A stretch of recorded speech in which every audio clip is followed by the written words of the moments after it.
Yes, sir. Okay, so let's go for the topic to discuss the poem, which is called as the Rime of the Ancient Mariner, Part 2, right? Which is written by Taylor Coleridge. So, what does the poem point out here? The sun now rose upon the right, out of the sea came he, still hid in mist, and on the left went down into the sea. And the good south wind still blew behind, but no sweet bird did follow, nor any day for food or play came to the mariners hollow. And I had done a hellish thing, and it would walk them right? For all a bird, I had killed the bird that made the breeze to blow. Ah, rage, said they, the bird to slay, that made the breeze to blow. Not dim nor red, like God's own head, the glorious sun upraised, then all a word. I had killed the bird that brought the fog and mist. It was right, they said, such birds to slay, that bring the fog and mist. The fair breeze blew, white foam flew. The furrow followed free. We were the first that ever burst into that silent sea. Down dropped the breeze, the cells dropped down. It was sad as sad could be, and we did speak only to break the silence of the sea. All in a hot and a copper sky, the bloody sun at noon, right up above the mast did stand, no bigger than the moon. Day after day, day after day, we stuck, nor breathed nor motion, as idle as a painted ship upon a painted ocean. Water, water everywhere, and all the boats did shrink. Water, water everywhere, nor any drop to drink. The very deep did rot, O Christ, that ever this should be. Yeah, slimy things did crawl with legs upon the slimy sea. About in real and rout, the death fires danced at night, the water like a witch's oils, burnt green and blue and white, and some in dreams assured were of the spirit that plagued us so. 9 fathom deep he had followed us from the land of mist and snow, and every tongue through utter dirt was withered at the root. We could not speak no more than if we had been choked with soup. Ah, well a day, what evil looks had I from old and young. Instead of the cross, the albatross about my neck was hung. Now, what do you find out that? In the second part of the rhyme of the Ancient Mariner. So the poem continues after the mariner did what? The mariner shot the albatross. At Yes. first, the sailors are not sure about what, not sure about the mariner has done, right? The albatross had been following their ship, and many believed it brought them what? Good luck. So, what brought them good luck? They believed that the albatross brought them, you can Good say, luck. good luck. So they feel sad and they means troubled about its death, right? They feel sad and they feel troubled about its death. It means they felt like what killing of albatross is nothing but bringing some kind of a scene bad. However, they begin to convince themselves. So they begin to convince means these crew. So they begin to convince themselves that maybe killing the bird wasn't such a bad thing after all, right? Okay. They think that perhaps the bird was nothing but a bringing bad weather, right? So and now that it is gone, the albatross is gone, things will improve. But soon after what happened, they realize the opposite is true, right? What is that opposite? The wind stops. Means at first, means like when the albatross was shot, the crew tried to convince themselves that the bad weather was the cause of, means was because of the albatross. Yes, yes. So the wind stops and the ship is stuck. Whose ship? Now that ancient mariner and the crew. So the ship is stuck in a calm sea. So as there were no breeze, so the means there is no movement in the water also. And when there is no movement in the water, so the ship is stuck in a calm sea and with no breeze to move it. The sailors start to feel trapped and hopeless. Trapped means they felt like what their life was in danger. So to make matters worse, they are surrounded by water. So where they were actually, they are surrounded by water, but they cannot to drink even any of it. Why? No, because the sea water is generally salty, or the sea water is salty, or you can say that it is salty seawater. So, and this makes them even more desperate, and they start to give comment or opinion. The Mariners Act. The Mariners Act means the Ancient Mariners Act. So, what did they view? They view that what? Now, killing the albatross is a bad omen. Omen means that called as a bad sign that lead to their suffering. So this second part of the poem highlights what? Highlights the growing sense of what? The doom. Doom means called as they feel like what? It is the end of their life and the consequence of the mariner's careless action. Reckless action means called as a careless action. Now, in this case, if you observe that the rhyme of the ancient mariner, so that explores some main ideas such as sin, right, forgiveness, nature, and responsibility. Sin, forgiveness, then after nature and responsibility. So these are the things that you'd find out. So how? Now, when you talk about sin and forgiveness, the mariner's act of killing the albatross is treated as a means a huge sin, disrupting the peace between the humanity and nature. The rest of the poem that moves around what? The mariners attempt to seek redemption for this wrongdoing. Right.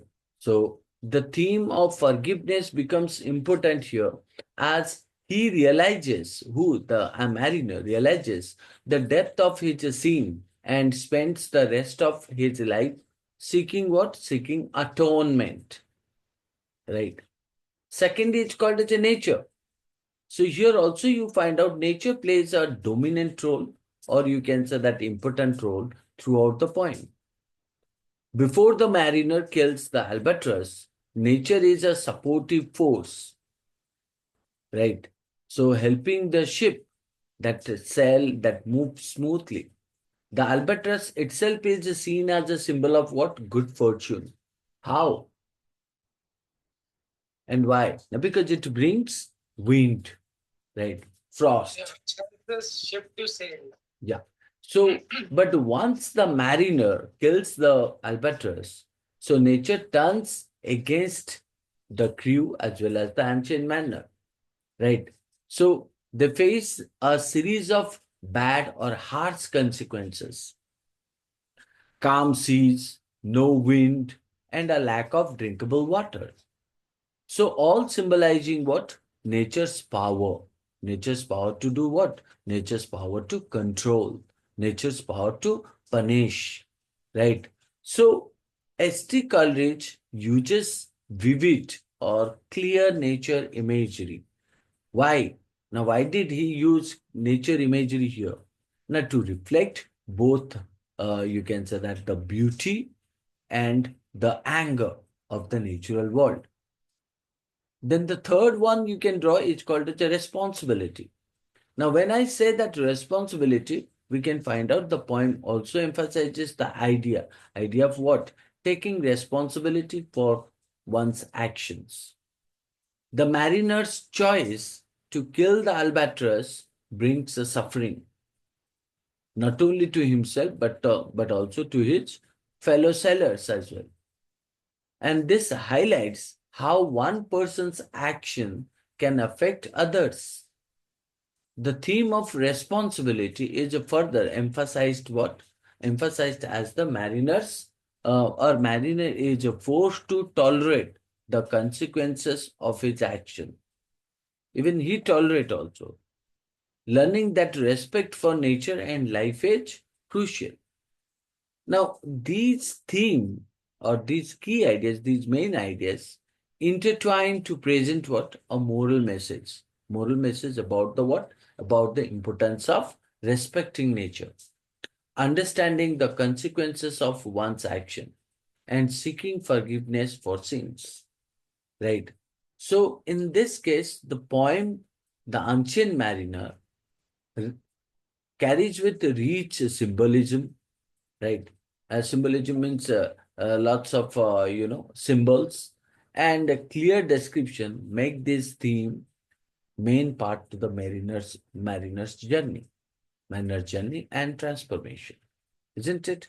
So that's what you would find out in this particular point, right? Now, if I go to the other things, like as we talk about means what the meaning of this. Now, when we talk about the poem provides nothing but a means uh, several stanzas, right?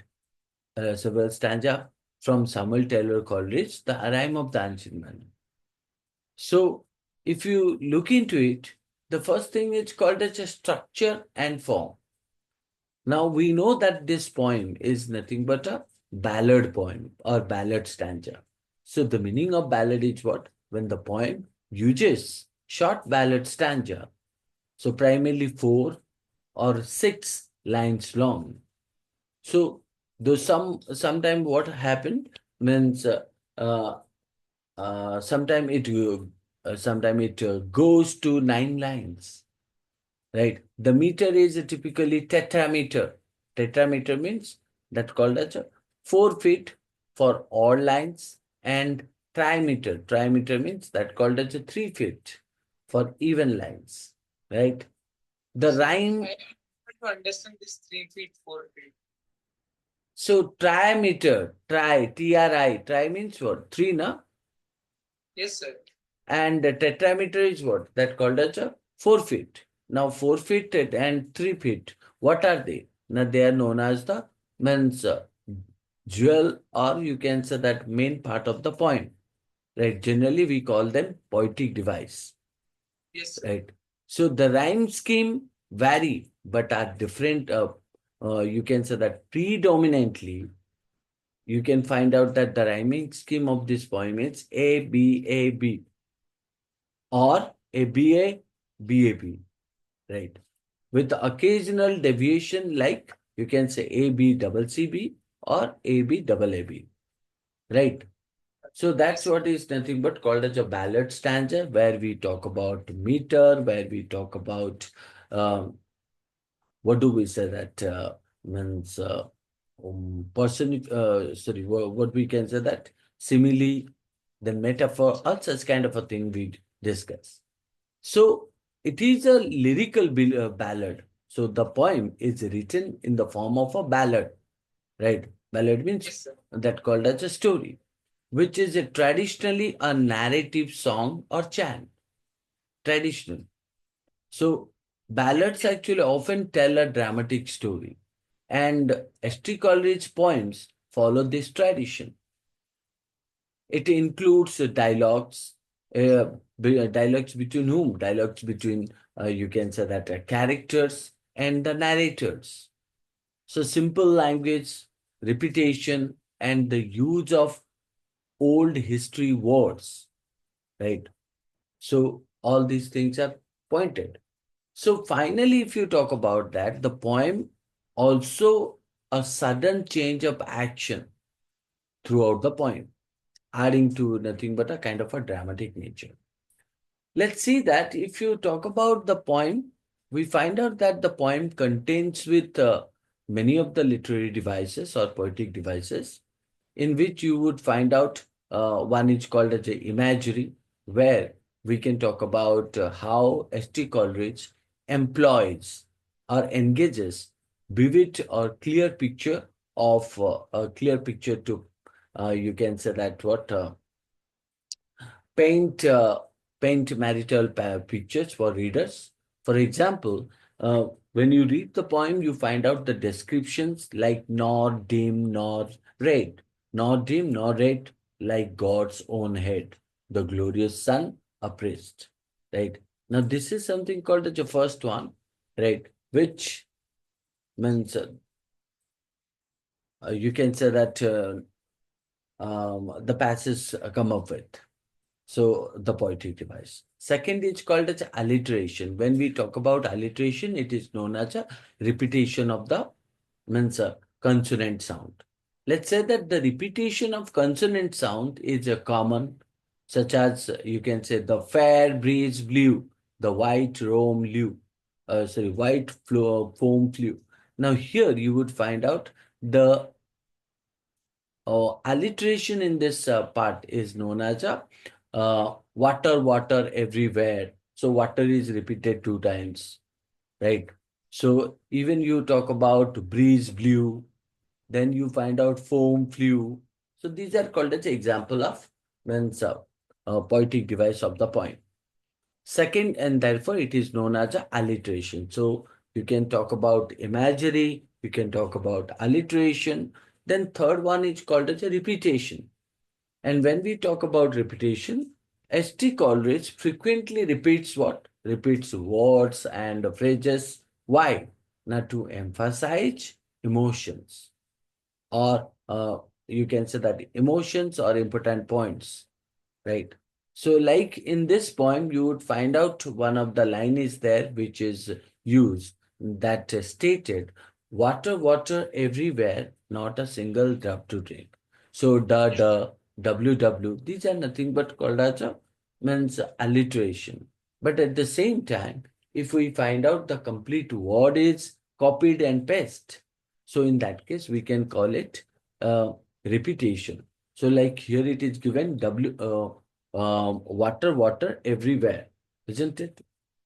Then we talk about what? Means a fourth one where it is stated personification. Now, when we talk about personification, it means we are comparing any object to the human being or human being to the object, right? So personification frequently repeats what words and phrase to make understand himself or herself emotion of important points, right?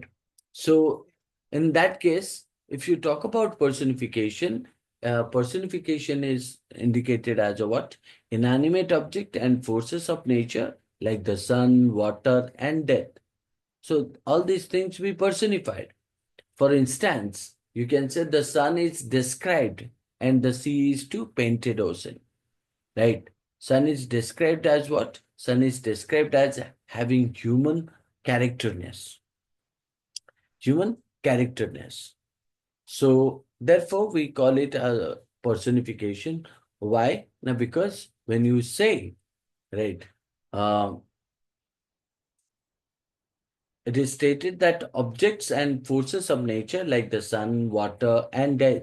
So these are personified, and you can say that the sun is described as what, having human characteristic.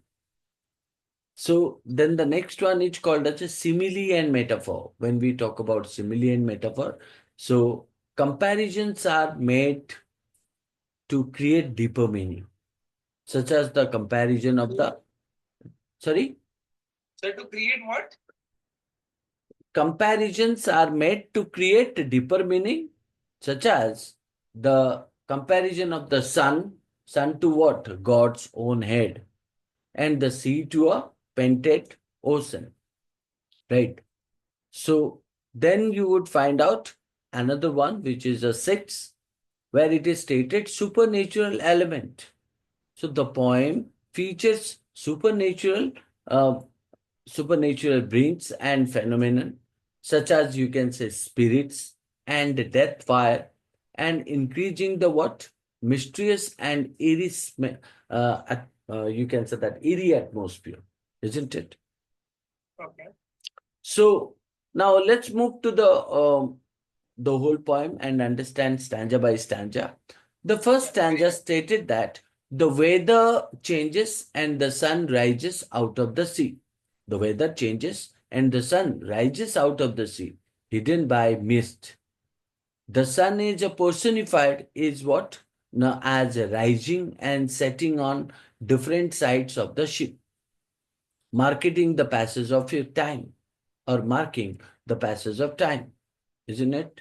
So that's what it's indicating about what uh, means how sun is personified, right?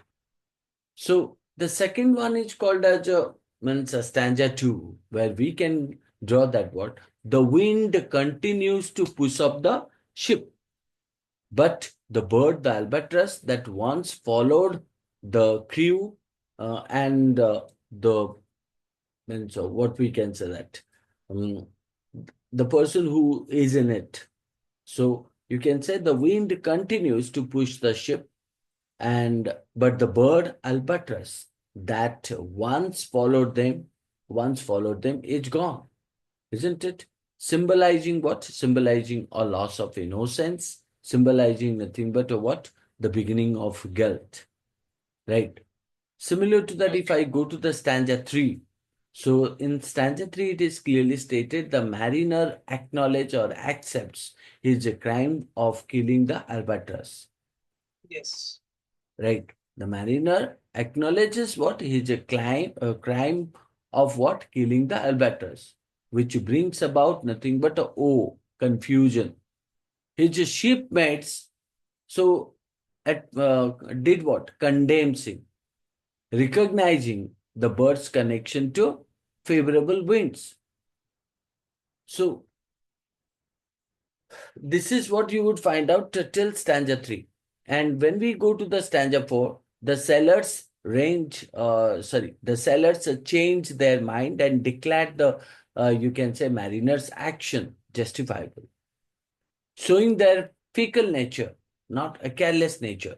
The sun is compared to God's head, and the sailors think the albatross brought the fog and mist, right? So the next one is called as the stanza 5, where we can find out the ship sails on, and and the alliteration in the lines emphasizes what? The smoothness of the journey. The metaphor of the furrow created by the ship refers to the wake it leaves in the water. Then, if you go to the stanza 6, where the poet stated that what the wind stops, leaving the ship stranded or halted. The sailors only speak to break the means excited sound, right, or silence. Thus, you can say the silence creates suspense, fear, and uncertainty. So, next is called as a stanza 7. So, when we talk about stanza 7, what do we find out here? It is stated about the oppressive heat, the cruel heat that makes the sun appear blood red, like a fiery omen, suggesting punishment is on the way for the mariners, sin or bad thing. So even stanza 7, which is appointed that what? The oppressive or the person who is tolerating any kind of a problem. So it is stated that the shipwreck's heat makes the sun appear blood red, like a fairy omen, suggesting what? Suggesting punishment is on the way of a is on the way for the mariner's ship. So Okay. stanza 8 in that also stated the ship remains still. The ship remains Remain still, still. as idle as a painted shop. As idle Yes. as a painted shop. It means you can find out, means there is a kind of a comparison. So the idol as a painted ship that stranded or halted in the lifeless ocean, the repetition of day after day that expresses nothing but the despair of being struck. Even if you talk about that stanza 9, you can find out though the ship is surrounded by water, the sailors have none to drink. He did not have anything to drink. This creates nothing but a powerful image of, you can say that what, of helplessness and suffering.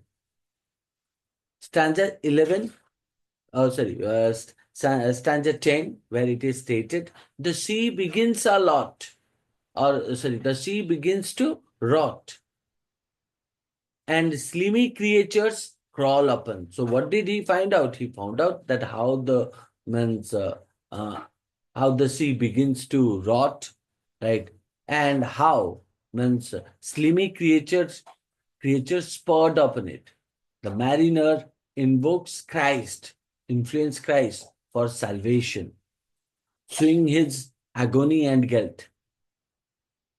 So the final one is called as the stanza 12.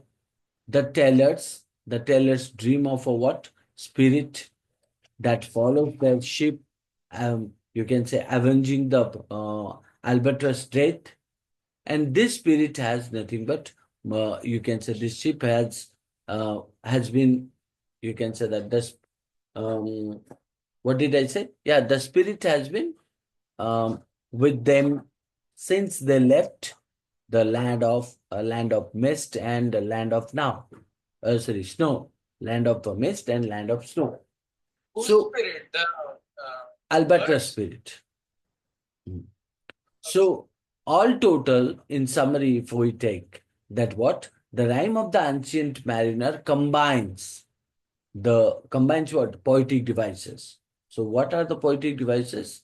Now, you can say that imagery, vivid imagery. You can say literary devices, and you also say supernatural elements to design a forceful and also irritating narrative about guilt, narrative about redemption or saving him, and the power of nature. So that's what you would find out in this particular poem, right? So let's discuss that in a stanza by stanza. The sun now rose upon the right, out of the sea came he, still hid in mist, and on the left went down into the sea. So this stanza describes what? Describes the position of the sun, symbolizing what? Time passing as the ship travels. Yes. The sun rises and sets, but there is an ominous or threatful tone or harsh tone or called as a negative tone, as it is still hidden in mist. It is indicating that the ship is surrounded by uncertainty and mystery, right?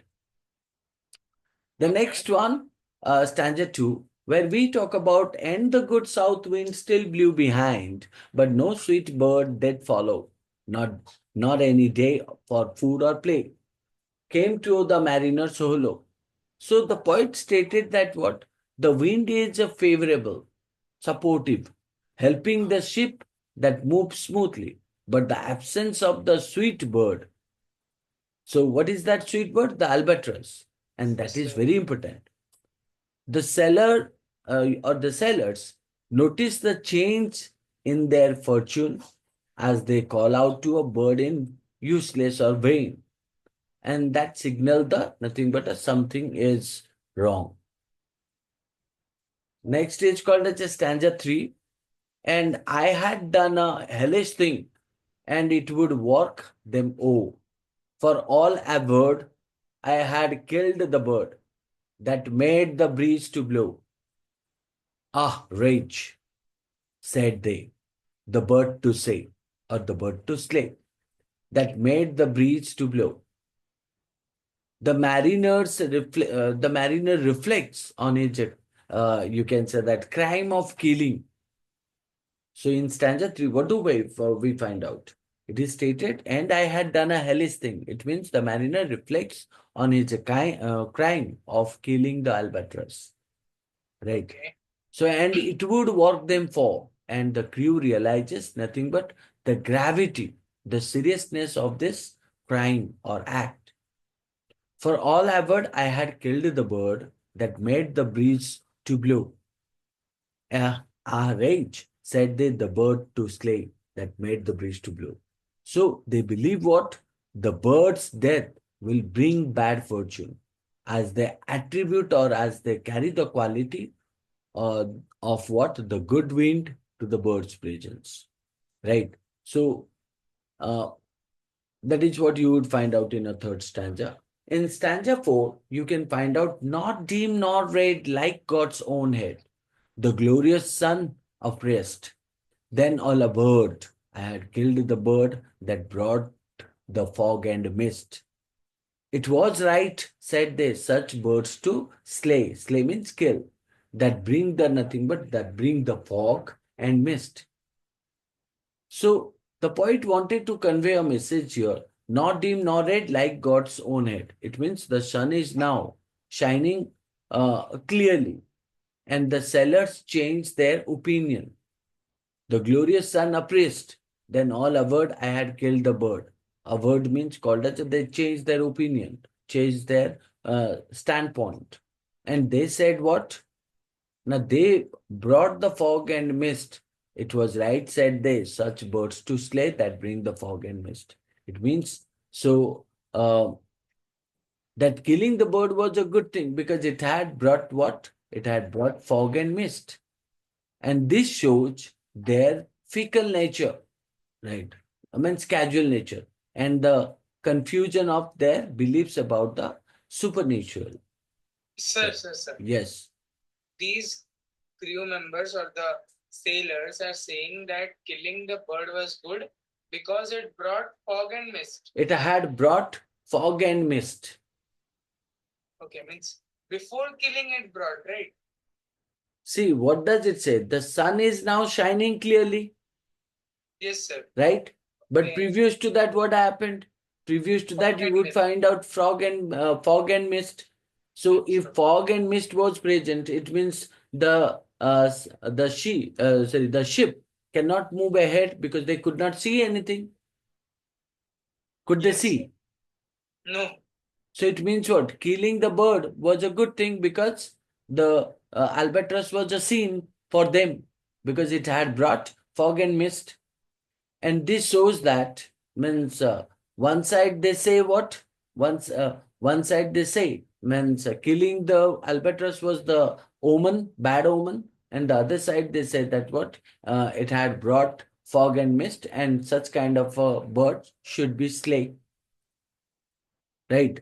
So in that case, and here it is stated what that not dim nor right like God's own head, the glorious sun appraised. What do you mean by glorious sun appraised? That called it the sun is now shining clearly. It means the albatross that was killed, and because of its killing, what happened? Means you would find out sun came out.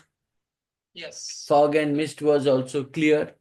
This shows their means fickle nature. Fickle nature means jumping from one opinion to the other opinion, and they were confused of their belief about the supernatural. So they even don't know, right? And here you could see one thing that when the poet said the sun, right? The sun is God's own head, right? So because he said no, not him nor red, like God's own head. Now who is like God's own head? The sun, right? So it seems like what God said. The fair breeze blew, the white foam flew, the furrow followed free. We were the first that ever burst into that silent sea. So you can say that the ship moves forward smoothly again, and the sailors feel as if they are the first to enter this mysterious and silent sea. And this stanza marks the what? Marks the ship's journey into uncharted and eerie waters. Right.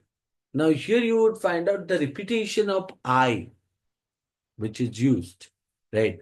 So, not I, sorry, actually, the not I, F sound. The repetition of F sounds in the stanza that called as a foam flew followed, fur.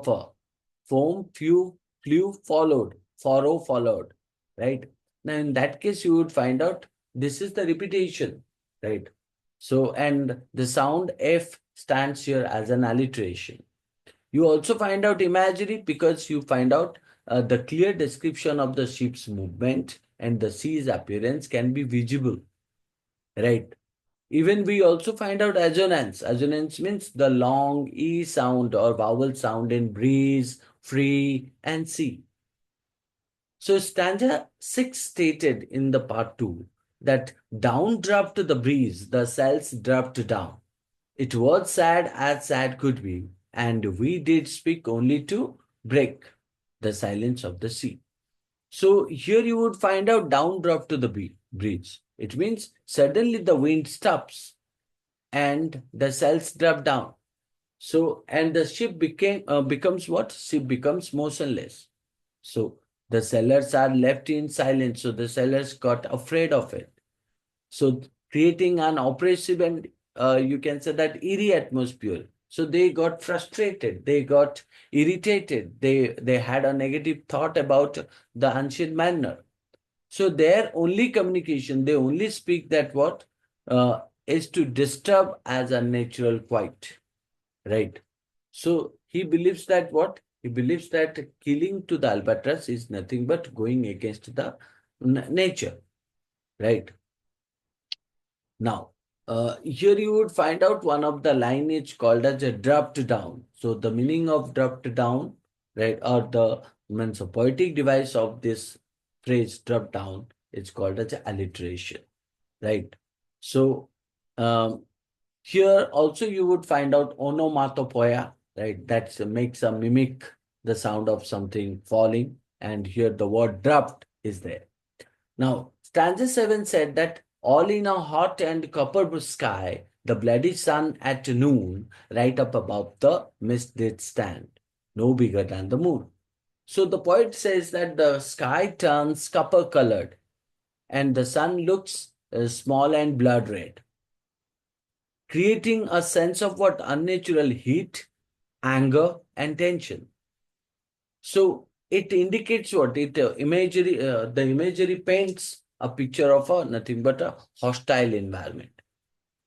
Okay, So means um the sun is red, means sun is usually yellow, it is red means it is scorching heat. And then it is saying that the wind has stopped, so the ship is not moving. Are they trapped inside snow or something? yeah, they were trapped, you know.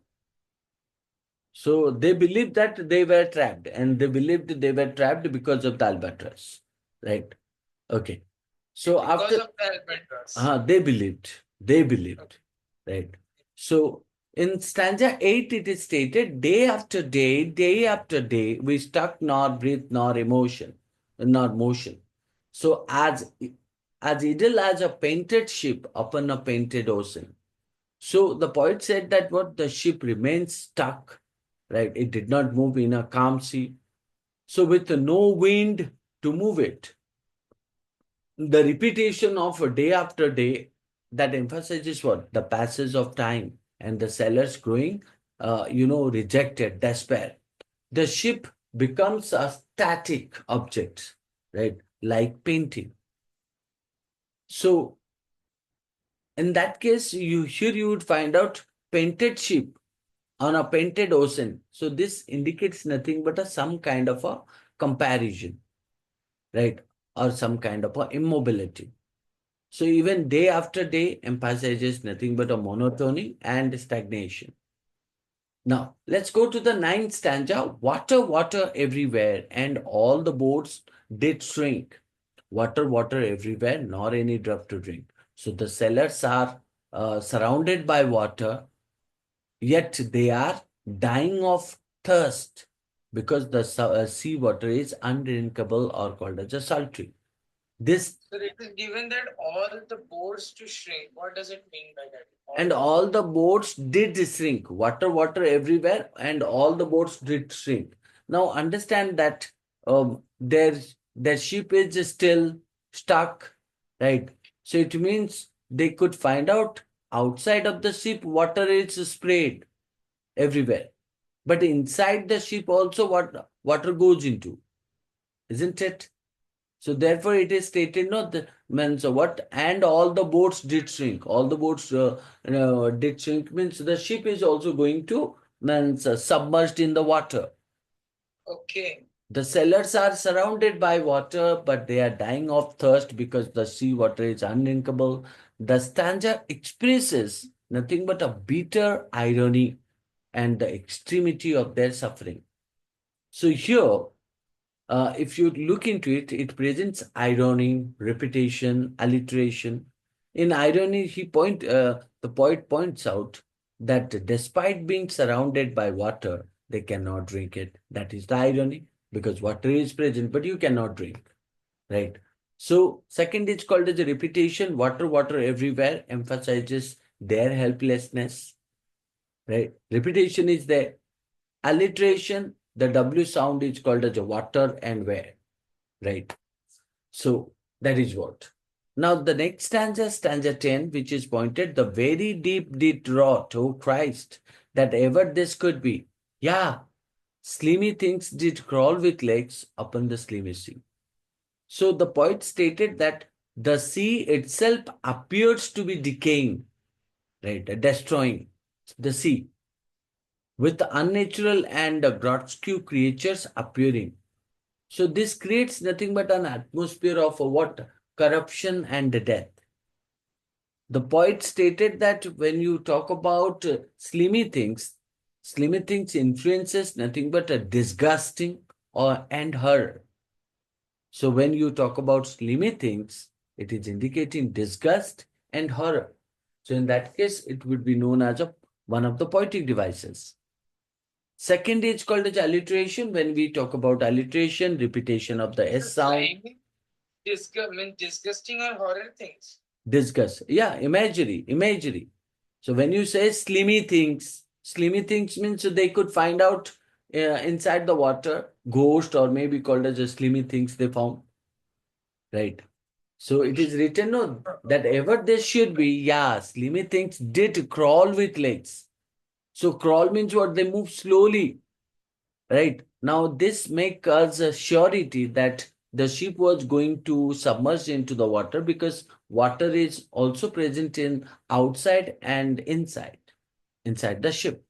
And when the water inside the ship, so obviously certain slimy things they were floating in the water, right? So that is why, and those slimy things are nothing but called as a disgusting and terrible. So that is what you would find out. Uh, the exclamation is called as "Oh Christ" when they find out something terrible. So they feel like what? It's a terrific. Now let's look into the next one. So the poet stated that what is that? The next stanza. About in reel and rout, the death fires danced at night. The water like a witch's oils, right? Witch's oils, burnt green and blue and white. Now, in this case, strange and supernatural lights appear on the water at night. Strange and supernatural lights. So they could find out what means shining light coming out from the water at night and resembling or it presenting a kind of a thought of what witchcraft, maybe some kind of a black magic or supernatural activities. And this eerie scene suggests that the sellers are being hunted. The sellers are being hunted. In stanza 12, it is stated that what? And some in dreams assured were of the spirit that plagued us so. 9 fathom deep he had followed us. 9 fathom deep he had followed us from the land of mist and snow. So, in that case, the sellers dream of a what? Spirit every night following their ship and believing that what the dream to be the cause of their the albatross uh, be the cause of the misfortune, and this spirit comes from the icy lands they had passed earlier. So, who is that spirit? So, they believe that Albatross comes from the icy lands they had passed earlier and adding to the supernatural element of the story. So, the spirit is given a will and the power to follow the ship. So, that is what nothing but called as a personification.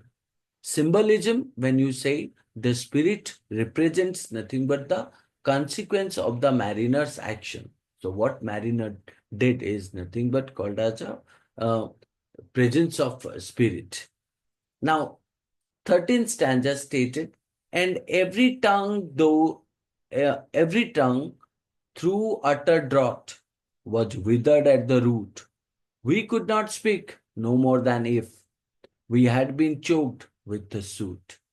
So here it is stated that the sailors suffer extreme thirst, like every tongue through utter drought. So tongue gets drought. So no water is present. So they felt extremely thirsty, so much that they cannot even speak. Their tongues have dried out. So, and this emphasizing their due situation or bad situation or dire consequences. So, here also you would find out the poetic device is nothing but a metaphor. Why? Because the comparison of their tongues to being choked with the soot emphasizes their helplessness. Then, second is called as alliteration, withered and root repeat the W sounds, right? Now we'll come to the last one. Ah, well, a day, what evil looks. Ah, well, a day, what evil looks. Had I from old and young, instead of the cross, cross means Jesus Christ locket, the albatross about my neck was a hung.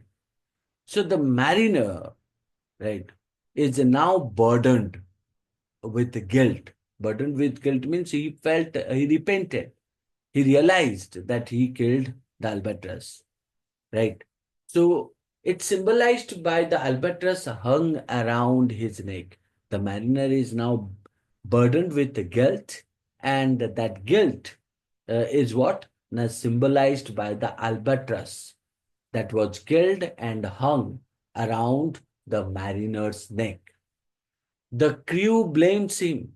The crew blames him for their suffering. The crew means the friend of Ancient Mariner blamed the Ancient Mariner that they all were suffering because of the Ancient Mariner. And the bird becomes a metaphor for his sin and sin.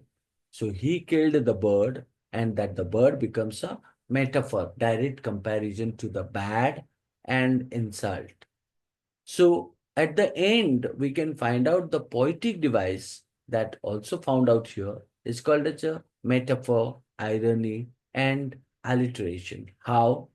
Now the albatross around the mariner's neck symbolizes the weight of his guilt.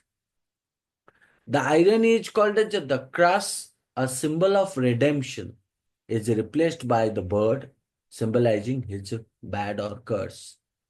Then third is called as alliteration. We can find out repetition of the I sound of evil and looks. Now that's called as a repetition of vowel sound. Evil and looks, double O and EI. So that's why we can consider it's a alliteration, right? So that's what is the end of the water on this point. So this point suggests these are the things only, right? So all total, you can say the rhyme of the ancient manner that combines clear images, various literary devices, and supernatural elements to design a forceful and eerie narrative or eerie story about guilt, about saving, redemption, and the power of nature. That's what the poem, The Ancient Mariner, is all about. I hope you understood this. Yes, sir. That's all. Thank you. Bye. Good night. It was over. Yes, sir. Good night.